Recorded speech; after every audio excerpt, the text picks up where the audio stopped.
IMF의 섬뜩한 경고라. 한국 내년에도. 무슨 말일까요? 저는 이것은요 아주 정확하게 살펴봐야 될 것 같습니다. 자, 일단 여러분 이것을 먼저 한번 보시죠. 2024년 대한민국의 경제성장률 전망치입니다. IMF가 제시한 거예요. 2.2%. 이거 말입니다. 원래 성장률 전망치에서 내렸습니다. 원래 성장률 전망치는요. 내년 성장률 전망치는 2.4%였어요. 그런데 2.2%로 내린 겁니다. 이거 봐라. 뭐지? 원래 말입니다. IMF가 대한민국의 경제성장률 전망 내년치를 볼 때 말입니다. 2.7%까지 성장할 거라고 예상을 했었거든요. 그러던 것이 말입니다. 2023년 1월에는 2.6%로 내렸습니다. 그것이 4월에는 2.4%, 7월에는 2.4% 똑같이 했지만 8월에는요. 결국 또 내렸다는 이야기가 되는 겁니다. 10월에는요. 2.2%까지 내린 겁니다. 이런 것을 생각을 해보면 우리가 진짜 고민을 할 수밖에 없다. 이런 생각이 진짜 듭니다. 올해도 지금 IMF는 계속 낮췄잖아요. 2022년 4월에 올해 성장률 2.9% 잡았는데 결국은요. 1.4%까지 내려잡았거든요. 우리 경제에 대한 어떤 상황을 굉장히 IMF는 나쁘게 보고 있습니다. 섬뜩한 경고라는 게 바로 이런 겁니다. 성장률에 대한 예측이 예상보다가 심각하다. 이렇게 볼 수 있으니까요. 물론 여기에서는요. IMF는요. 중국에 대한 성장률이 떨어지기 때문에 대한민국의 성장률은 떨어질 수밖에 없다. 이렇게 이야기합니다. 지금 중국에 대한 성장률은 5% 아니에요. 5%. 내년에도 4% 초반까지 나오고 있습니다. 지금 IMF는 4.2% 예상하거든요. OECD 경제협력개발기구 4.6% 예상하고요. 게다가 세계은행은 4.4%, 유엔도 4.5%예요. 이렇게 중국 경제가 꼬꾸라지니까 결국 대한민국 경제도 함께 꼬꾸라진다. 이런 얘기가 되는 겁니다. 대한민국 경제도 함께 꼬꾸라진다. 상황이 참 나쁘죠. 그죠? 진짜 나쁘죠.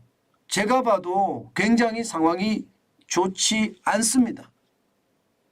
이것을 보면요. 우리가 얼마나 앞으로 성장이 나빠질지 그것을 생각하면 어떻게 생각하면 섬뜩한 생각이 저는 듭니다. 그 정도로 말입니다. 대한민국의 내년 성장률에 대해서도요. 이게 만만치가 않습니다. 와우. 저는 이것을 보면서요. 제일 무섭게 느끼는 것이 지금 투자은행들이 보는 시각이거든요. 투자은행. IMF도 이렇게 보지만 투자은행들은요. 내년의 성장률 전망치를 더 지독하게 봅니다. 더 지독하게. 그래서 우리 성장률 자체가 이거 괜찮을까 이런 이야기가 나오는 이유거든요. 투자은행들 성장률 전망치 한번 보실래요? 2%입니다. 2%. 2%보다 낮은 데도 많아요. 지금 노무라 정권 같은 경우는 1.5%고요. 홍콩 상하이은행이죠. HSBC는 1.6%. 골드만삭스가 2.7%라고 가장 높지만 평균은 2%대로 떨어졌거든요. 이게 2%대로 떨어진다는 것은요. 결국 상황이 굉장히 나빠진다는 이야기도 된다는 이야기입니다. 저는 시장을 보면서 제 스스로도 이거 자칫 잘못하면 충격적인 숫자가 오겠구나 이런 생각하거든요. 왜 제가 하는지 아세요? 잠재 성장률이 지금 너무 많이 떨어지기 때문입니다. 잠재 성장률이. 지금 2001년에서 2005년까지 잠재 성장률 5.1%였거든요. 물가를 자극하지 않고 달성할 수 있는 최대 성장률이 잠재 성장률인데 2021년에서 2022년까지는 2% 수준까지 떨어졌습니다. 2% 수준까지. 그러면 우리 경제의 성장률이 진짜 최악으로 떨어진다는 이야기인가요? 이것을 보면 말입니다. 자칫 잘못하면요. 올해 성장률이 마이너스까지는 안 가겠지만 1% 초반까지 떨어진다는 그런 전망도 많이 나오거든요. 중국이 나쁘면 나쁜 만큼 우리 경제의 성장률도 나쁜다고 보거든요.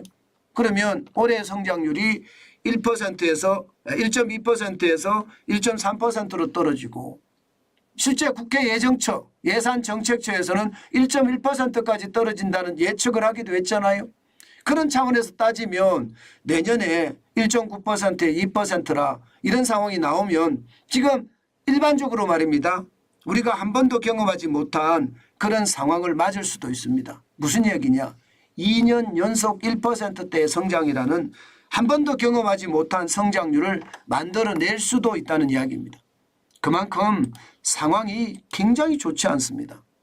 저는 여러분들에게 계속 제가 말씀을 드리지만 이게 L자형 침체는 계속 간다는 거 이거 유효하죠. 소비가 요즘 들어서 조금 좋아진다고 하지만 전체적으로 L자형 어떤 침체를 탈출할 정도로 유의미한 그런 소비에 엄청난 성장은 오지 않을 거다. 그게 지금까지 지표로 보는 전망입니다. 그만큼 말입니다. 좋아진다 하지만 반드시 시장은 아주 지독하게 봐야 됩니다. 단순하게 시장을 봐서는 안 됩니다. 제가 여러분들에게 말씀을 드리는데요. 시장이라는 게 변화는 굉장히 크잖아요. 게다가 지표들도 이게 이야기하는 바가 많거든요. 그렇기 때문에 시장을 단순하게 저는 봐서는 안 된다고 봅니다. 자칫 말입니다. 시장을 단순하게 본다는 것은 결국 말입니다. 시장을 더 오해를 할 수가 있겠다. 그런 생각 저는 많이 해봅니다. 여러분 올해도 나쁜데 내년까지도 좋지 않다는 이야기가 나오는 것은 어쩌면 말입니다. 어쩌면 최악의 시나리오가 자꾸 써지는 것은 아닐까 이런 생각도 많이 해보게 됩니다. 참 어떻게 생각하면 안타깝죠. 그 안타까움이 점점 아직도 현실이 돼가고 있다는 것은 우리가 한 번쯤 기억하고 넘어가야 될 상황이다. 이렇게 말씀드리겠습니다. L자형 침체는 그렇게 빨리 끝나지 않는다는 뜻입니다.